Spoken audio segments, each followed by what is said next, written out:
السلام علیکم ورحمۃ اللہ وبرکاتہ۔ بہت خاص ویڈیو لے کر آیا ہوں آج۔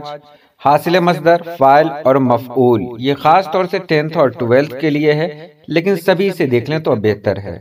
تو چلیے ہم ویڈیو شروع کرتے ہیں۔ سب سے پہلے آپ یہاں جان لیں حاصل مصدر، فاعل اور مفعول کے بارے میں۔ حاصل مصدر تو آپ جانتے ہی ہوں گے، حاصل مصدر کہا جاتا ہے جو مصدر کی کیفیت بتائے۔ جیسے لڑکھڑانا مصدر ہے تو اس کی کیفیت کیا ہوگی؟ لڑکھڑاہٹ۔ جگمگانا مصدر ہے تو اس کی کیفیت ہے جگمگاہٹ۔ تو یہاں قتل اگر حاصل مصدر ہو تو پھر اس کا فاعل کیا ہوگا؟ مفعول کیا ہوگا؟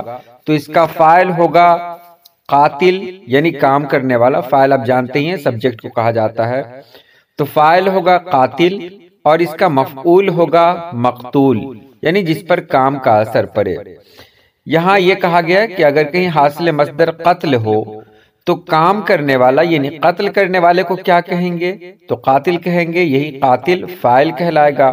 اور جس پر قتل کا اثر ہو یعنی جس کو قتل کیا جائے وہ کیا کہلائے گا؟ تو وہ مقتول کہلائے گا، جسے آبجیکٹ کہتے ہیں۔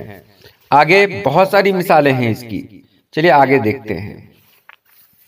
یہاں آپ دیکھ رہے ہیں عبادت حاصل مصدر ہے تو فاعل کیا ہے؟ یعنی کام کرنے والا کیا ہے؟ یعنی عبادت ایک کام ہے تو اس کو کرنے والے کو کیا کہیں گے؟ تو کام کرنے والے کو عابد کہیں گے، اور کام کا اثر جس پر ہو تو اس کو معبود کہیں گے۔ اسی طرح غلبہ حاصل مصدر ہے تو فاعل ہے اس کا غالب اور مفعول ہے مغلوب۔ مدح حاصل مصدر ہے، مداح یہ فاعل ہے یعنی مدح کرنے والے کو مداح کہتے ہیں، اور ممدوح اب دیکھ رہے ہیں یہ مفعول ہے۔ اسی طرح حفاظت یا حفظ یہ حاصل مصدر ہے تو اس کا فاعل ہوگا حافظ یا محافظ، اور مفعول ہے اس کا محفوظ۔ یہاں دیکھ رہے ہیں آپ نصرت حاصل مصدر ہے تو نصرت کرنے والے یعنی مدد کرنے والے کو کیا کہیں گے؟ ناصر، اور جس کی مدد کی جائے اسے منصور کہیں گے۔ علم حاصل مصدر ہے یعنی ایک کام ہے تو یہ کام جو کرنے والا ہوگا اس کو عالم کہیں گے، اور مفعول ہوگا معلوم۔ تخلیق حاصل مصدر ہے تو اس کا کام کرنے والا یعنی تخلیق کرنے والے کو کیا کہیں گے؟ تو فاعل کہیں گے، جس کی تخلیق کی جائے اس کو کیا کہیں گے؟ تو اسے مخلوق کہیں گے۔ اسی طرح عقل حاصل مصدر ہے، اور جس یہاں پر عقل حاصل مصدر ہے تو فاعل کیا ہوگا؟ تو فاعل ہوگا عاقل، عاقل یاد کر لیں، اور مفعول ہے معقول۔ اسی طرح آگے دیکھیں، آگے بھی بہت ساری مثالیں ہیں۔ قہر اگر حاصل مصدر ہے تو قہر کرنے والے کو کیا کہیں گے؟ تو فاعل کہیں گے، اور جس پر قہر ہو اسے مقہور کہیں گے۔ جہل حاصل مصدر ہے تو فاعل کیا ہوگا اس کا؟ تو فاعل ہوگا جاہل، اور مفعول کیا ہوگا؟ مجہول۔